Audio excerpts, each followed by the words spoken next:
Hi, my name is Martin Perhiniak. Welcome back to Digital Art for Beginners series here on PSD Touch Plus.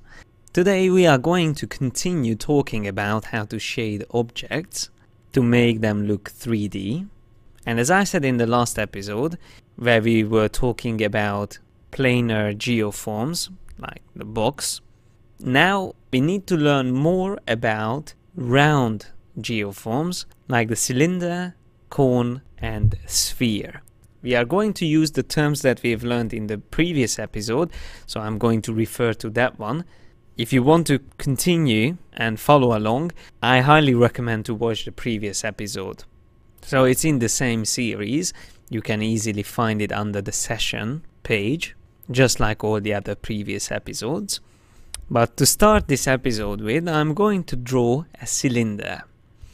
I'm going to create a new document, so I go to File, New, or press Command N, and I'm going to create a new document.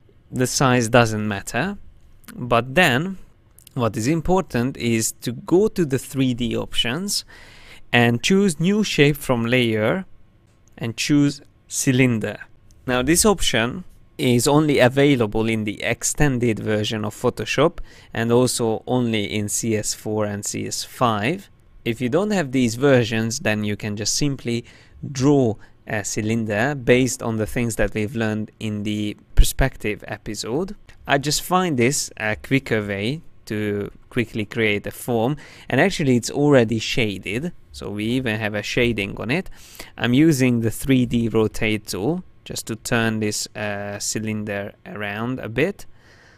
Something like this would be okay for us, and I'm making it a bit smaller, and then I can rasterize this object. So I'm going to right click on it and choose rasterize 3D. So that was a fast way to create a 3D object just for the sake of this exercise. But we already know if we have a vanishing point or several vanishing points, we know how to draw a cylinder based on the perspective. And by the way, in the previous tutorial, I used the same technique to create a box, again using 3D New Shape from Layer cube. Now that we have this cylinder, I'm going to create another layer in the background, and I'm going to fill it with black. And I'm going to create another layer. I make a selection, and this is going to be my foreground. I'm going to fill that with 90% brightness here in Photoshop. So this is going to be a bright plane. Now, to get rid of the shading that we already have on this object, on the cylinder, I'm going to just simply divide the object into two parts first of all. So I'm going to use my magic wand tool, and I click here on the top part or top piece, and then I go to layer, new layer via cut, which is Command Shift J in the default keyboard shortcuts in Photoshop. So now I have it on a separate layer, so we can call this top and side. And if I lock the transparency for both of them, then I can easily change their color values. I'm going to use for the top the same color that we have for the ground plane. So I just pressed Command Backspace to fill it in with that color. And for the side, I'm going to use a little bit darker value. So in my foreground color, I'm going to select 70%, and I fill that in with 70%. We can create first the cast shadow, and then we can focus on the object itself, the shading of the object itself. Using what we've learned in the previous tutorials, we can quickly construct the shadow. But now I would like to be quick, so I'm not going to construct them properly. I just want to make it quickly. So let's say my light source is again here somewhere on the left, somewhere here on the top left.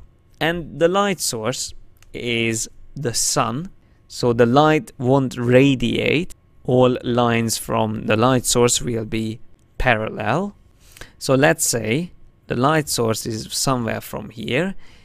Then when it will hit the edge of the cylinder, it will follow this line, and I'm going to copy this line on the other side as well.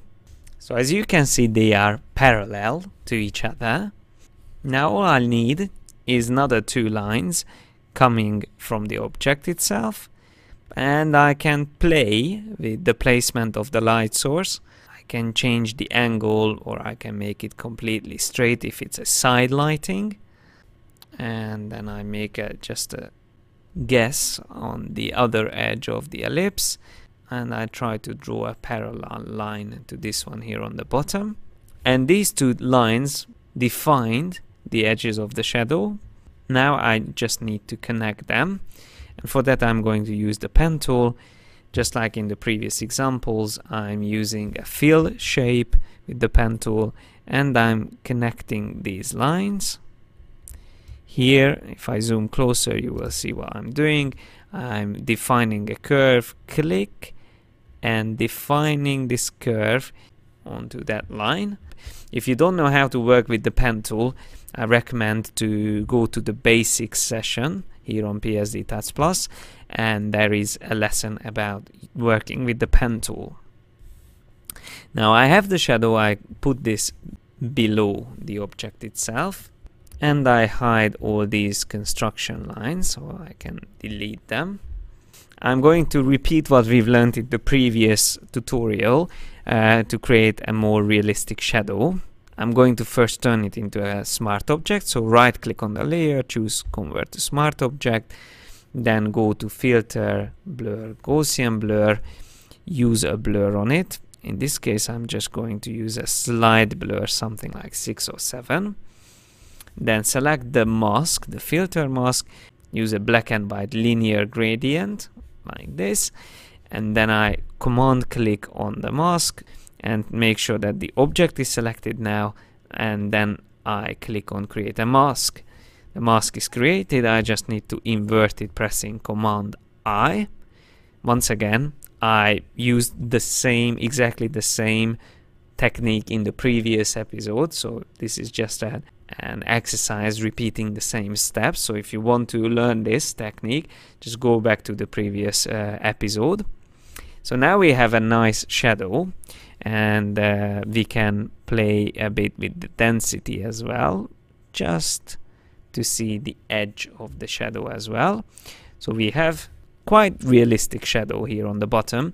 Obviously the opacity is too much, so I'm going to turn down the opacity of the shadow a bit, something like this.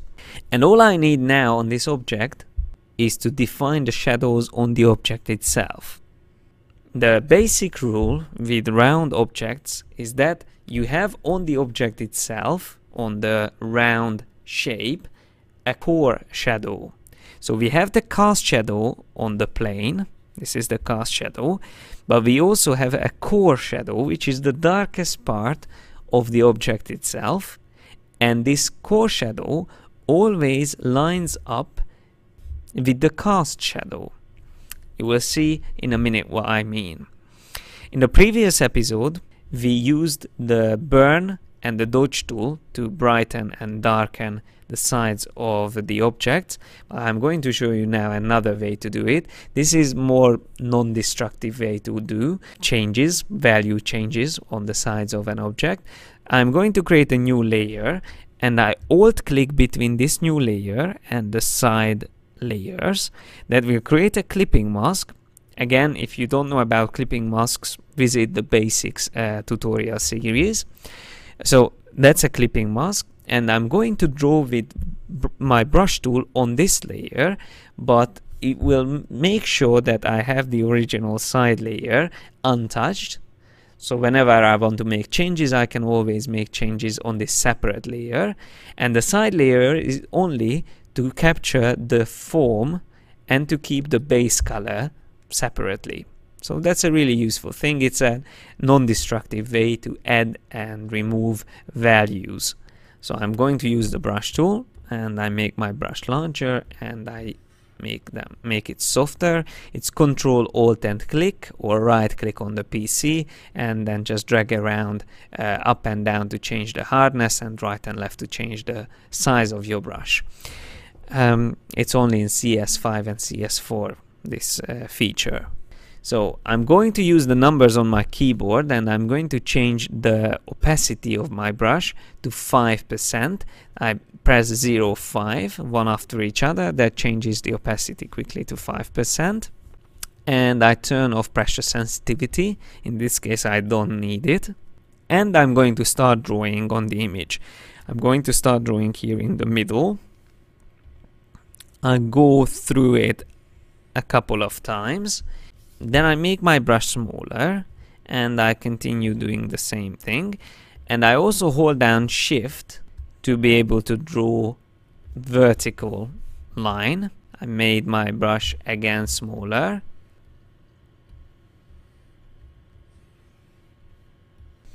And as you can see, I repeat this several times.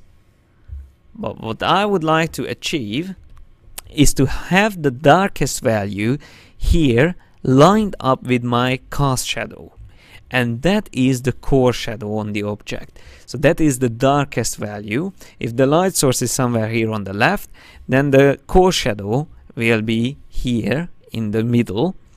So that's the darkest value on the object itself, but make sure that it's not darker than the cast shadow itself. So probably I need to knock it back down and change the opacity of this separate layer, but that's why it's a separate layer. It's not on the side, it's a separate layer used only for the shading.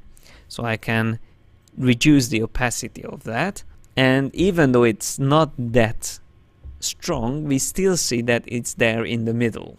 Now probably because the light is from the left, this side on the right should be also a bit darker than on the left, but it's definitely brighter than the core shadow. Something like this. Remember, we also have reflected light. For that I'm going to change my colors. I press X to switch to white. I still keep it in opacity 5%, and I'm going to draw with white here on the bottom. That is my reflected light, and maybe I can make my shadow a bit darker. I increase the opacity of the shadow just to have a good read between the side of the cylinder and the shadow. Now that was a quick render for a cylinder, but we can do the same thing with a cone. But instead of going through all the steps, I would like to just show you the difference that you need to remember. So let me just create a new document, go to 3D, new shape from layer, and just select cone, which is the first option. There's the cone, and selecting the 3D tools, I can use the 3D object scale tool and click here on Z, here on the top, and drag it to the right to extend it into or onto the Z axis. And I right click on the object and rasterize it. Then I'm going to copy this onto the other object, the cylinder, and I just turn off the layers that I used for the cylinder. So there's my cone, and I will probably make it darker just to pop out from the background. I lock the transparency for this layer, and I select the color somewhere, a gray value somewhere there. I press Alt backspace. So we have our cone, which is an interesting object. We only see one side of it, but this side is all rounded. And the main difference that you need to know about the cone is that you will get two core shadows, probably not visible most of the time. What you need to know about there are two core shadows. So let's say if my shadow is like this, or try to draw tangent lines to my cone shape with the pen tool, that is my shadow, and I just fill that shape with black. So that's the shadow. So what you need to know about the cone is that just like with the cylinder, you will have the core shadows lined up with the cast shadow. So if I want to draw values on this side of the cone. Again, I'm using a separate layer, and I'm going to use 5% and black brush. I will need to have 2 core shadows. So for that, I'm going to draw not just one line leading up to the top, but 2 lines. And these 2 lines have to follow the intersection of the cast shadow and the object. Now this is quite difficult to follow these lines. That's why I'm going to use the rotate view tool, which is here under the hand tool, rotate view tool. And I click and drag to rotate the whole image. And this is easier for my hand to follow this line if I line it up like that. So now it's much easier to follow this line. I'm going to draw several lines, just like with the cylinder. So using this 5% brush, I'm building the core shadow up. Then I'm using the rotate view tool again and rotate the image like this. Switching back to the brush tool. And I'm creating my second core shadow. If I press escape, I will quickly jump back to the normal view. I can always draw over it again and fade it out, or I can also use a filter, because this is a separate layer. Again, that's why it's good to have the shading on a separate layer. I can go to filter, blur, and choose Gaussian blur to blur it out, my drawing. Okay, so you can blur it out or reduce the opacity. Several ways to doing this, but I think I also need to draw a shadow between the 2, because that is the side in shadow. We just need to make sure that the core shadows are the darkest parts, but obviously between the 2 core shadows we have to have a solid shadow part, something like this. Now obviously the shadow, the cast shadow, shouldn't be 100%. And I'm going to increase the contrast by using a white brush on the shading layer. And I'm going to draw over this side of the cone and the other side, and maybe on the top a bit, like that, just to emphasize and increase the contrast. And we have obviously reflected light as well, which affects this bottom part, and I can make that a bit more obvious, that here on the bottom we have reflected light as well. So remember, I just draw these lines for you. Remember, these are, in this case, the core shadows on the image, and the shadow will be always tangent. It's more like this if I draw it properly with the construction lines. So the shadow will be always tangent to the bottom of the cone. Remember, core shadow and the cast shadow starts from the same point here on the bottom. Now, last but not least, I would like to show you how to construct or how to shade a sphere. I already have the example, the final example here, but I would like to do it again. I don't want to do the shadow because you already know how to construct the shadow. With the sphere it's really simple. You just need to decide the angle of the light and then just use an elliptical marquee tool and just follow the same steps what we did in previous examples with the cast shadow. And as you can see on the object itself, we will have the core shadow wrapping around the object exactly where the light hits the object. So in this case, for example, I'll just show you that line quickly. There's my shadow and it hits the object there. So the core shadow will start from there. It's like a ring which goes around the object. And on the other side, yeah, you can tell that my shadow is not good. If it's not a local light, but it's the sunlight, then the shadow should be here on the other side completely parallel. So I'm just going to use my free transform tool, and I'm making my shadow bigger. Yeah. So that's a good way to always make sure that what you are doing is correct. So now it's following the light source, and these 2 points, so let me just use another layer. I show you these 2 points. So there is one point here, and there is the other point there.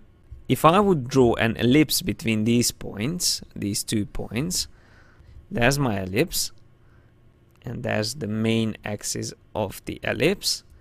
So following this ring here, I will need to have the core shadow, and the closest point to the light source I will have the hotspot. Now let me fill in this shape with a basic color, something like this. Maybe keep those 2 points just to help me remember the core shadow. I don't really need that line. I will imagine that core shadow line, and I'm going to create a new layer and clip it onto the other layer. I select the black color, 5% opacity, big soft edge brush, and I start with the core shadow area. That's the most important part. So I'm following this form, and I'm making my brush smaller and smaller every time. Then I go back, I make it even bigger, and I keep imagining that the light is coming from that side. So that's what I need to follow, this imaginary ring around the sphere. And remember, we have reflected light from the bottom, but still it should be darker than on the top. So the reflected light shouldn't be stronger than the light on the top, definitely not stronger than the hotspot. So I'm backing up this, I'm blocking it with black, but it won't be darker definitely than the shadow or the core shadow. So this bottom part is brighter than the core shadow area, and definitely brighter than the shadow area, the cast shadow area. And as you can see, it's already start to look like a sphere. I might switch to white, and I start to define more contrast by adding a brighter area here on the top. I can even increase the opacity now to 20% just to make it faster. And if I want to, I can even add 50% and just quickly define that hotspot. If I want to make this object look shiny, I'm going to change the opacity of the shadow because now it's too dark. So I keep it darker than the object itself, but not too dark, something like this. And you don't really need this shiny hotspot if you're working with a matte surface. That's more like a reflecting surface if you have that hotspot. It's more important to define the core shadow and definitely the cast shadow. And this is all that I wanted to cover in this episode. So last time we were talking about the box, and this time we started with the cylinder, then we went on to the cone and finished with the sphere, which is probably the most complicated round geoform to render. Now that we covered these basic forms, in the next tutorial we are going to wrap up all what we've learned about perspective and shading, and we are going to create an abstract form and we are going to shade it. So we are going to use perspective to construct an object, and then use what we learned about lighting and creating shadows to emphasize the form and depth in space.